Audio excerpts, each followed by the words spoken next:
Hey everyone, welcome back to another video. Today I'm going to be showing you this. So this is the 2013 MacBook Air. So this is the 13-inch model. And basically I got this for £100 off eBay, which is a great price. So I'm going to turn it on and then we'll do a boot test. So let's do that. So turning it on. You can hear the chime. And now we see the Apple logo. So this doesn't really take long to turn on at all. I'd say about 40 seconds, if not less. So I'm running macOS Monterey on this. Even though it's not supported by the 2013 MacBook Air, I've had no problems with it. I'm just using OpenCore Legacy Patcher. If you haven't seen my video on OpenCore Legacy Patcher, please check it out. Link will be in the description. But you can see we've now booted. I've got it on automatic login, but you can see we're booted up. You might also notice that the keyboard's lit up. So, as part of the light sensor in the camera up here, there's a little sensor that tells the MacBook if it's dark, and then the lights turn on automatically. They're at the max brightness at the moment. Obviously I could put the screen on max brightness, but then you can't really see, so I just thought I'd keep it lower down for you. So you can see that I've actually got Final Cut on here at the bottom. I've got Final Cut, and that's what I'm actually going to be doing to edit this video. I'm going to be using Final Cut. Now, I used to be a Premiere Pro user, but since I've got this MacBook around 2 days ago, I edited my last video using Final Cut, and I've already fully switched to it because it's that good. And then I've obviously got Adobe Illustrator for making my thumbnails. So, let's talk about the specs. So, if we go to About This Mac, you'll see that it's the 2013 MacBook Air, the 13-inch model, with the 1.3 GHz dual-core i5, 4 gigs of RAM, which isn't a lot these days, but I've not really had any problems with the RAM yet, and Intel HD Graphics 5000, which is great for video editing.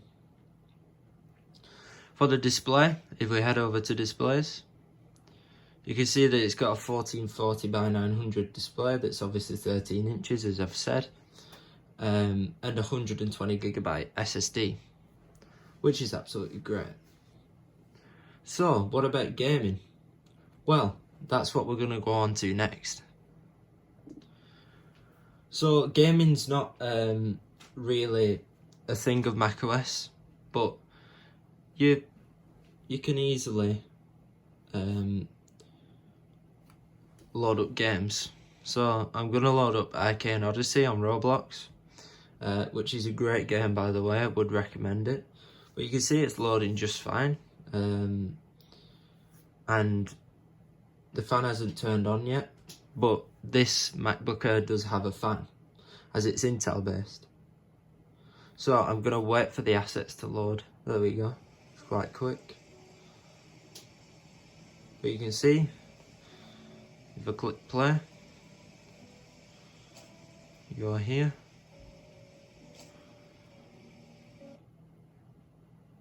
and let's wait for this to load. So you can see on more of a graphics intensive game on Roblox, you do get decreased performance, but I'd say it's quite playable. So Arcane Odyssey is quite a graphics intense game, and I think it doesn't really look like it's played on Roblox. But that's an example. So, now we're going to go on to GarageBand. So, for music production. Now I do music as an option in GCSE. So, I use Logic Pro at school. But at home I use GarageBand. So, let's just load up GarageBand. Now, I will mention the lack of storage means you can't download the full GarageBand library, which is a bit of a letdown, but You just download the sounds that you use the most. So, if I just, you can see, once it loads the sound, it's pretty good. So if I grab a piano, you know, you can play but you've obviously got the ability to plug in a MIDI keyboard. I'm just not going to get mine. But music production on it is brilliant, as GarageBand doesn't really use much CPU. But let's go on to video editing. So for this, I'm going to actually use this video that I've just filmed, the start of it, and we're going to see if it's easy to video edit. So let's do that. So I'm going to create a new project. So if I call it 2013 Macbook Air in 2023, click OK. Now we're ready to drag in our footage. So if I drag in the first one, you just have to do that, and then we can splice them up. So I zoom in out, you can see it's really responsive, which is great. So that's the video so far. You can see you can scrub through really quickly. You can play parts. So, as part of the light, and it works fine. So, I'm actually going to edit this video now, up to this point, and then I will be back. So that's that part edited. Really easy to scrub through and check that it's all edited correctly. But now we're going to compare to a Chromebook. Now, as you know, with this Mac, it has a dual-core i5 and 4 gigs of RAM. Now, this is a Chromebook that I'm going to be testing as a Celeron dual-core with 2 cores, 4 threads, and 4 gigs of RAM. So it's sort of a fair test, but at the same time it's not.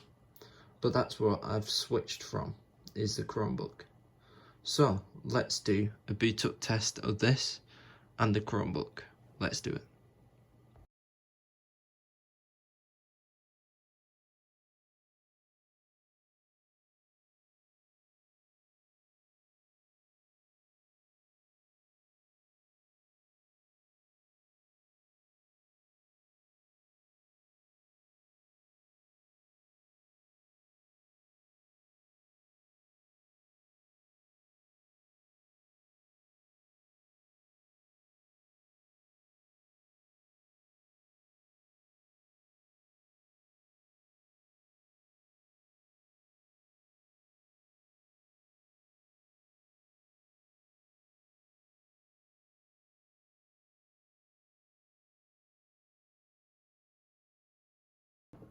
So you can see the Chromebook does boot quicker, but obviously it is running the Chrome browser, where the MacBook is running full macOS.